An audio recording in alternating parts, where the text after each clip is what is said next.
Let me give a presentation on self-interest, customs and religion in this video lecture. What is self-interest? Self-interest is nothing but concentrating on the personal good of oneself is called self-interest. That too in the long run. All the ethical theory, we have seen 4 ethical theory. This 4 ethical theory emphasize the importance of the self-respect and the self-interest given to an individual.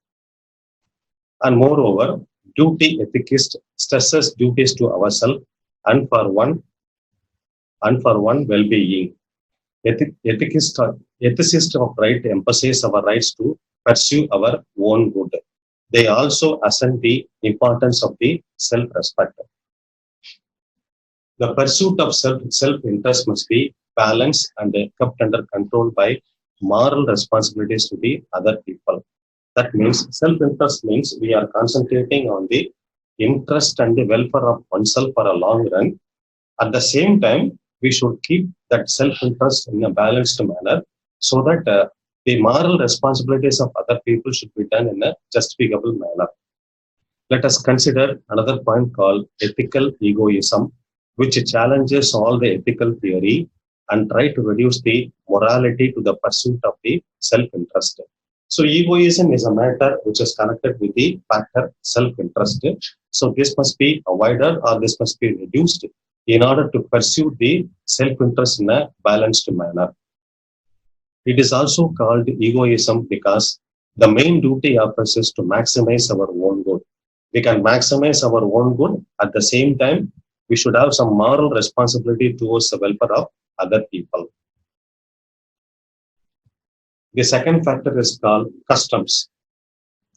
Custom means a particular activity which has been in practice for a very longer period is called custom. So in our country, we come across a number of customs and outlooks, and the concept of ethical pluralism is also connected with this. So we should have a tolerance for various customs and the outlooks happening in the country. There may be alternative moral attitude that are reasonable, but none of the moral perspective can be accepted completely by the rational and the morally concerned person. So ethical pluralism allows the customs to play an important role. How should we decide? How should we act? Those moral values are many, varied and flexible. So whatever customs we come across, whatever outlooks we come across in the country, they play an important role. They also decide how we should act.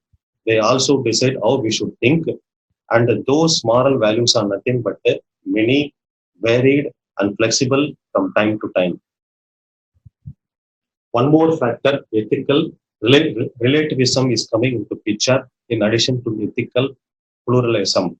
So ethical relativism is nothing but a factor which should not be confused with ethical pluralism.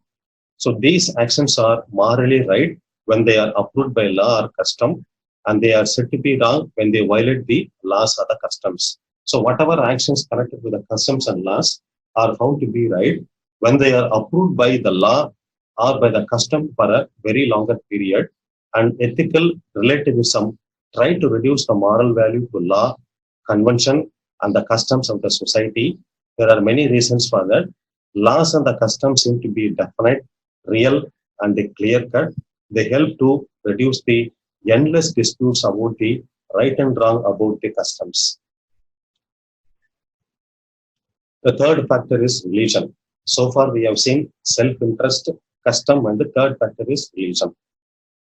So in our country, the moral responsibilities and the religious belief are interconnected with each other in many positive ways. They have an interconnection in an historical manner also. For example, Judeo-Christian tradition has been in practice for a very longer period in the Western countries like England and the USA. So there is a correlation between Judeo and the Christian tradition in this Western country. And Islam, it is having an impact in the Middle East countries such as Saudi Arabia, Kuwait and Pakistan. Confucianism has been influential in China. Buddhism, Hinduism and Taoism have been famous in the Asian countries. So each and every religious activity or religious belief have been connected in a positive way, either in the Western countries or in the Middle East countries or in Asian countries in the form of different religion. The second factor is most of the people still have belief and show some important and inevitable psychological connection between their moral and religious belief. So people believe that there is a correlation between their belief, important belief, between their moral belief and the religious belief. So what is the correlation of what is the importance of religious belief with respect to personal moral belief? These religious views must be in such a way they must support moral responsibility. They must provide additional motivation for the moral value. And they should also motivate right action based upon the ethical principles we have come across.